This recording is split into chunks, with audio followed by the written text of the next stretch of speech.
사랑하는 성도 여러분, 지난 한 주간 평안하셨습니까?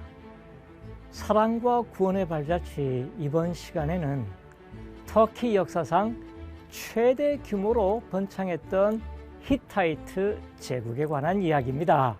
과연 히타이트가 어떤 왕국이었고 그 현장은 어떻게 생겼는지. 사실 기원전 1200년쯤에 히타이트 제국이 멸망했습니다. 대부분 고대 역사 그리스 사람들의 기록을 통해서 확인하는데, 아쉽게도 그리스 사람들은 오래전에 히타이트를 기록을 못했어요. 그런가 하면은 이집트라든지 구약 성경에만 등장해서 과연 히타이트가 역사적인 민족인지 지난 19세기까지만 하더라도 상당히 많은 역사학자들이 의문을 가졌습니다.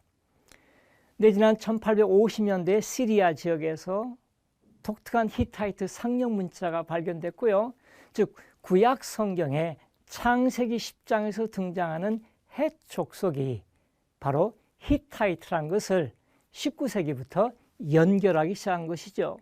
창세기 10장에는 노아 대홍수 이후에 노아의 세 아들들이, 함과 셈과 야벳의 아들들이 각각 세 부류의 민족으로 퍼져나가는 것을 기록하고 있습니다.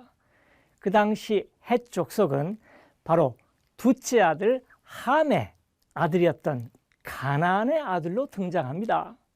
그것이 바로 헷인데 실제로 역사 속에서 히타이트가 된 것이죠. 그 현장이 어떤 곳인지 함께 찾아가 보시겠습니다.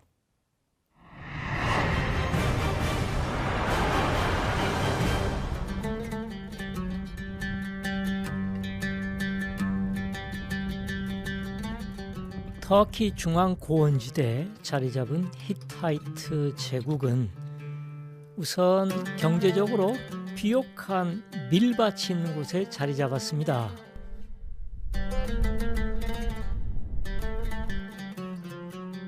마침 밀추수가 끝나고 소떼들을 방목하는 광경을 목격할 수가 있습니다.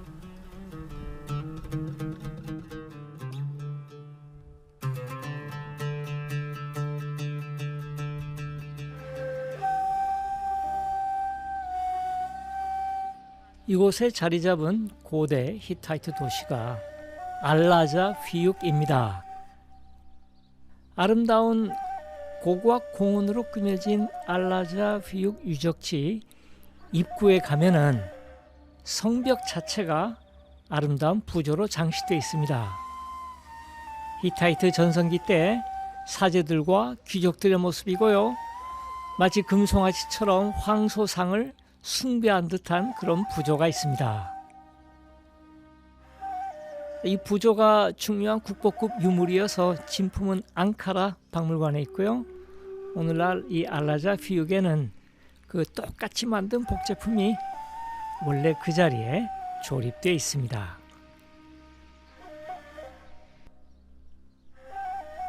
입구에 양쪽에 두 마리의 스핑크스가 세워져 있는 성문을 통과하고요. 똑같은 양식으로 성 안쪽에도 스핑크스 한 쌍이 세워져서 모두 4개가 있는 셈이지요.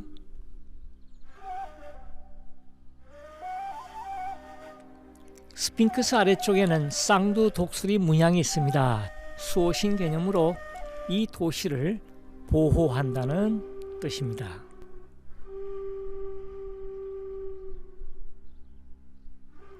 성 안으로 들어가면은 야트막한 언덕에 상당히 규모가 큰 아크릴로 뒤덮인 네모난 공간들이 있습니다.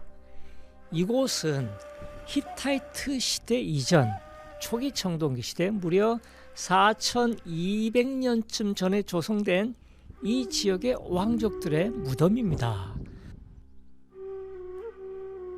특별히 이 무덤을 왕실 무덤이라고 한 이유는 이 안에서 발견된 부장품이 상당히 화려하고 청동제 부장품들이 발견되었기 때문에 왕족일 것이다 라고 추정하고 있습니다.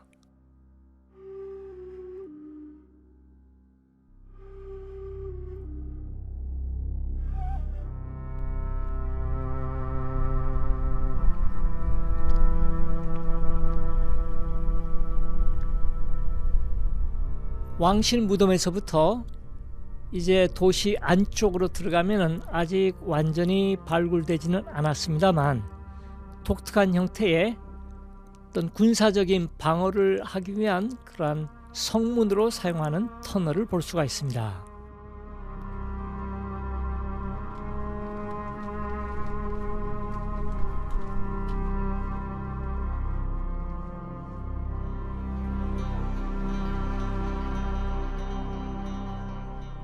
보신 바와 같이 성 안쪽에서 계단을 통해서 들어가고요. 직진해서 들어가서 왼쪽으로 90도 꺾어지는 지하 터널입니다. 이 지하 터널은 성 안에서 성 바깥쪽으로, 즉 사람들만 다닐 수 있는 비밀 통로인 셈이죠. 터널 위쪽으로는 웅장한 규모의 성문이 있습니다. 오늘날 그 성문 자체는 다 허물어져서 일부분 그 기초만 남아 있습니다.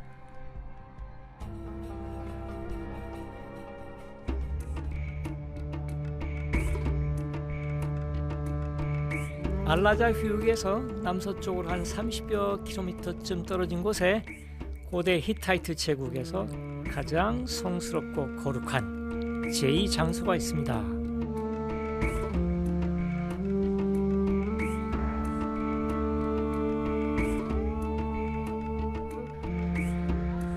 터키어로 야즐카야, 바위 절벽에 새겨진 부조라는 뜻입니다. 원래 이곳은 바위 앞쪽에 신전들이 널찍하게 있었고요. 그러니까 일반인들은 일단 신전을 통해서 신전 뒤쪽으로 거룩한 지성소 개념으로 골짜기로 들어가게 되겠죠.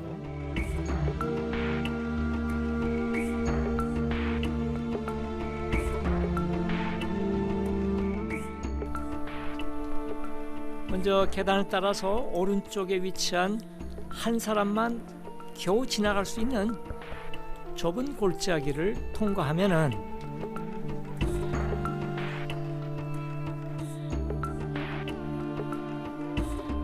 사실 그 안쪽은 좀 더 널찍한 길쭉한 신들의 장소로 꾸며 놓았습니다.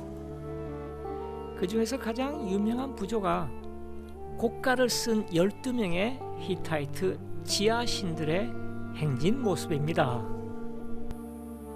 한 150년 전쯤에 처음으로 발견한 독일의 탐험가들이 마치 백설공주 이야기 난장이 같다고 그렇게 곡갈 모자 때문에 이야기한 신들이 한 방향으로 행진하는 모습입니다.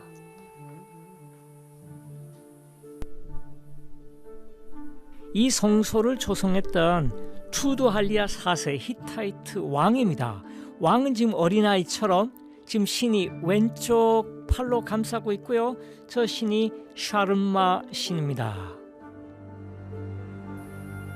즉 신의 보호를 받고 있는 어린 히타이트 왕을 부조로 표현했습니다. 그런가 하면은 조금 널찍한 곳에 이곳에 중요한 부조가 또 하나 있습니다. 어쩌면은 80여 개의 신들의 모습 중에서 가장 중요한 신인데요. 히타이트의 최고 신은 폭풍우의 신 테슈프입니다. 왼쪽에 2명의 곡갈 모자를 쓴 지하 세계 신 위를 밟고 있는 테슈프와 오른쪽에 배우자에 해당되는 태양을 상징하는 여신 헤바트 여신, 비로소 이 자리에서 서로 마주치게 되는 것이죠.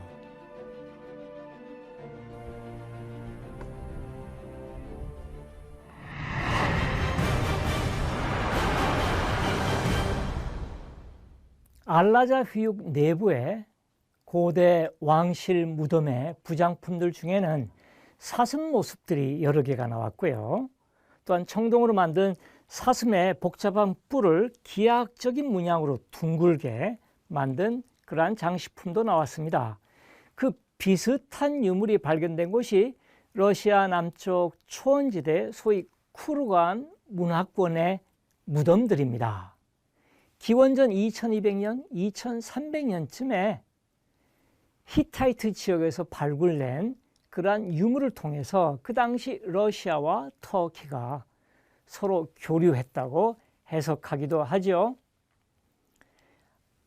그런가 하면은 야슬르카야 지역, 즉 바위 속에 아름다운 신들의 모습이 새겨진 것은 전 세계적으로도 그러한 자연스러운 신상들이 있는 골짜기는 아마도 터키가 아마 유일하지 않을까 싶습니다. 82명의 신들과 왕들의 모습이 있는데 히타이트 제국의 최고 신은 폭풍우를 내리는 신 테슈크입니다. 고대 바빌로니아의 최고 신 마르둑이 바람을 불러일으키는 폭풍우의 신입니다. 폭풍우란 것은 단순히 강한 바람이 아니라 비를 몰고 온다는 뜻이죠. 가문 지역에 비가 와야지만 가을철에 농사가 시작됩니다. 그래서 가나안의 최고신 바알 혹은 엘신, 다메섹의 하다드 신도 모두가 한결같이 폭풍의 신입니다. 여기에 영향받은 그리스가 그들의 최고신 제우스는 번개를 집어던지고 비를 내리는 신이죠. 자, 그렇다면 히타이트의 센터, 제국의 수도 하투샤가 과연 어떤 도시인지 그 현장을 함께 찾아가 보시겠습니다.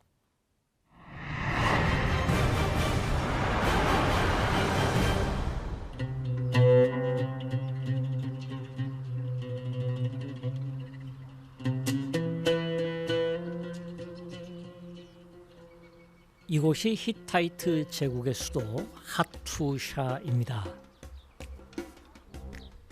유적지 입구에 독특하게 잘 복원된 성문을 볼 수 있습니다.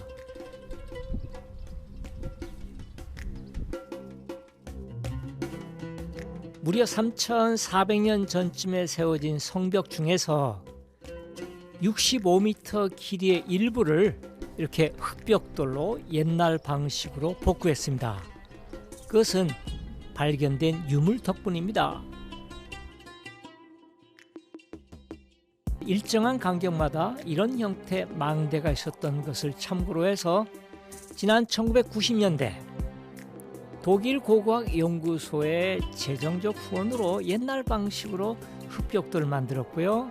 기존에 남아있던 석재로 된 기초 부분을 보강하고 지붕은 평지붕으로 통나무, 자갈, 시멘트로 완성을 했지요.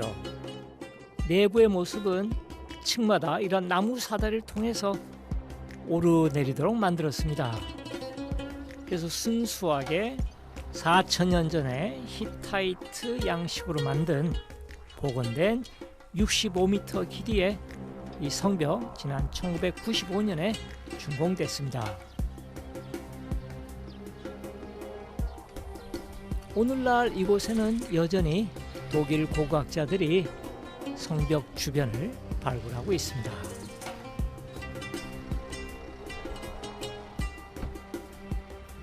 이곳은 산악지대에 방어하기에 유리한 군사적인 요새를 의도적으로 수로로 선택했죠.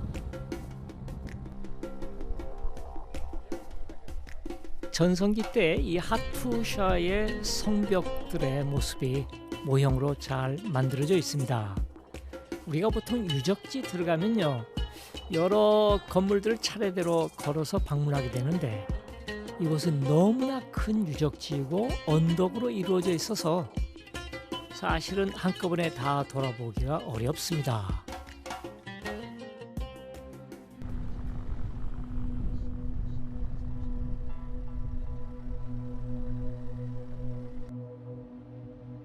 입구에 위치한 곳이 대신전입니다. 신전으로 들어가는 곳에 사자 문양의 조각품이 있습니다. 많이 훼손됐습니다만 한 100여 년 전쯤에 완성된 그림을 보면은 굉장히 큰 돌을 깎아서 양쪽을 2마리씩 4마리의 사자 문양이 조각된 저수조입니다.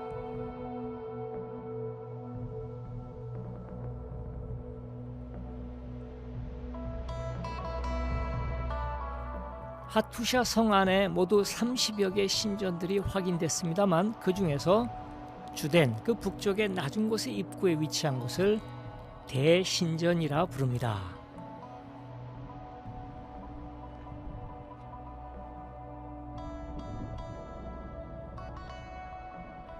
벌써 신전 단지로 들어가는 곳이 마치 성문처럼 삼중 성문으로 통해서 들어가게 되고요. 굉장히 큰 규모의 신전 부속 창구들이 가운데 신전을 감싸고 있습니다. 원래 발굴했을 당시에 내부의 항아리, 이 항아리는 일종의 컨테이너로서 다양한 물품들을 보관했었습니다. 복원도를 볼 때 녹색과 노란색이 창고에 해당되고요. 가운데 빨간색이 신전 자체입니다. 신전은 미음자 형태, 가운데 마당을 지닌 구조로 되어 있습니다. 저 마당에서 제사를 지냈던 것이죠. 돌 자체가 잘 가다듬은 돌로 되어 있고 벽체가 두껍다는 것은 벽이 높고 심지어 2층까지 올라갔을 가능성이 있습니다. 아름다운 녹색 돌을 신전 마당 한편에 세워놓았습니다. 아마도 신비로운 기운이 깃들었다는 믿음 때문이겠죠.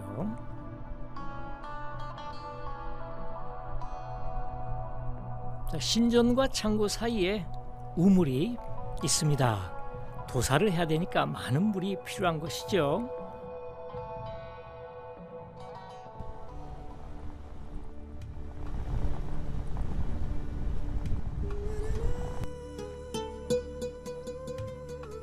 남쪽으로 이동하면 높은 언덕 위에 아름다운 사자 성문이 있습니다. 사자 2마리가 성문 바깥쪽 또 성문 안쪽 모두 4마리가 서 있는 셈이죠. 거대한 돌로 만든 사자 성문 기원전 14세기에 세워졌고요. 아래쪽에 아치 형태 출입구 양쪽에 일종의 수호신 개념으로 세워졌습니다.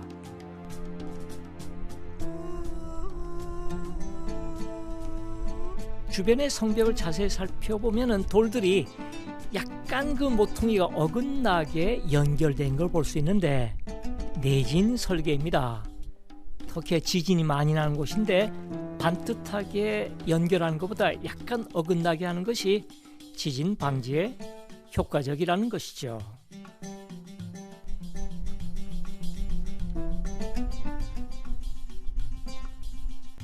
자, 드디어 하투샤의 가장 높은 곳입니다. 이곳은 지하 터널과 지상 성문 이중으로 되어 있습니다.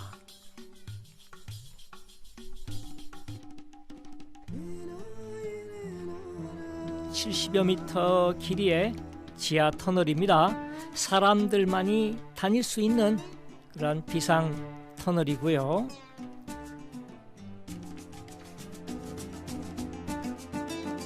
안쪽에서 바깥쪽으로 비스듬하게 내려오도록 되어 있습니다.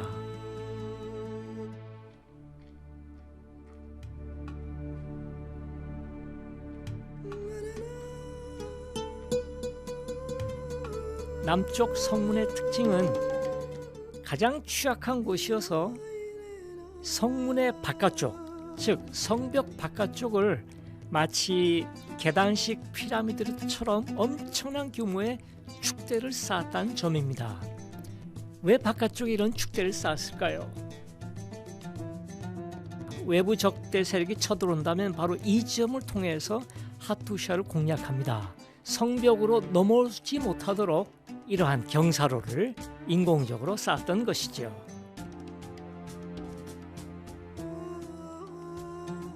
세 번째 볼 수 있는 성문은 스핑크스 성문입니다. 비슷한 양식으로 바깥쪽 안쪽에 모두 4마리의 스핑크스가 있습니다. 석고로 만든 복제품이고요. 진품은 하투샤 보아스칼레 마을에는 아담한 박물관 내부에 들어가자마자 양쪽에 대칭되게 두 마리의 스핑크스가 원래 이제 박살난 것을 잘 복구해서 박물관에 전시해 놓았습니다.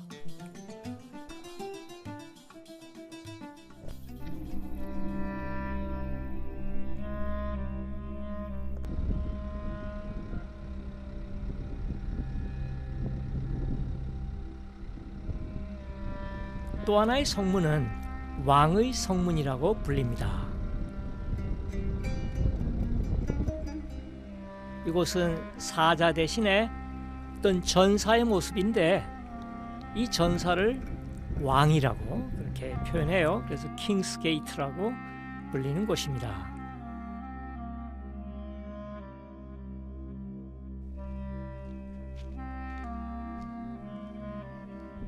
고대 히타이트 비문들이 새겨진 벽, 터키어로 니샨타시, 비문들의 절벽이란 뜻입니다.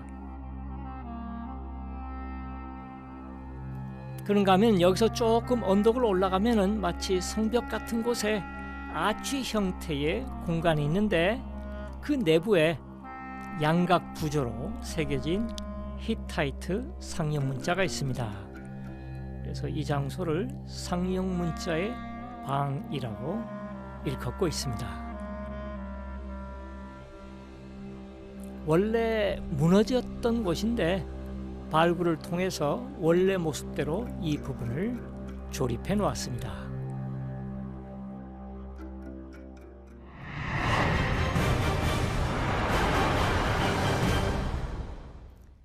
구약성경 창세기의 족장 아브라함이 사랑하는 부인 사라가 죽었을 때에 그를 묻을 땅이 없었습니다. 왜냐하면 아브라함은 유목민이어서 계절별로 가축대를 거느리고 여기저기 이동하는 사람이었습니다. 그때 아브라함은 헤브론 지역에 가서 자기 부인의 무덤을 위한 땅을 구입합니다. 근데 헤브론의 땅 주인의 이름이 에프론이었고요. 그 에프론이란 사람이 히타이트 사람, 즉 헷 사람이라고 등장합니다. 당시 아브라함은 두 개의 굴이 있는 막벨라라고 불리는 곳을 비싼 은 400세겔을 주고 구입을 해서 자기 부인을 위한 무덤으로 만들었습니다. 자, 오늘날 예루살렘 남쪽 30km쯤 지점에 위치한 이 헤브론에는 서기 1세기쯤 로마 시대에 건설된 그러한 사원 같은 건물이 있고요. 그 지하가 이제 무덤일 텐데 사실 그 지상 부분에 실내 들어가면은 아브라함, 이삭, 야곱의 그 기념 무덤과 3명의 족장 부인들의 무덤 모두 6개의 족장과 부인들의 무덤이 있습니다. 그것은 유대교의 회당인 동시에 이슬람교의 사원인 셈이죠. 과연 아브라함 시대와 히타이트 시대, 그렇다면 기원전 16세기, 15세기 아브라함이 그 시대 인물인가? 반드시 그렇지는 않고요. 아브라함 시대의 블레셋이라든지 히타이트라든지 기원전 10세기에 그때 이제 가축이 된 낙타 이야기라든지 이러한 것은 대략 다윗 솔로몬 시대부터 본격적으로 고대 이스라엘 역사가 기록되면서 히타이트의 영향으로 히타이트가 남쪽으로 내려온 사람이 바로 헤브론의 막벨라 땅 주인 에브론이었습니다. 저희가 준비한 순서는 여기까지입니다. 다음 시간까지 안녕히 계십시오.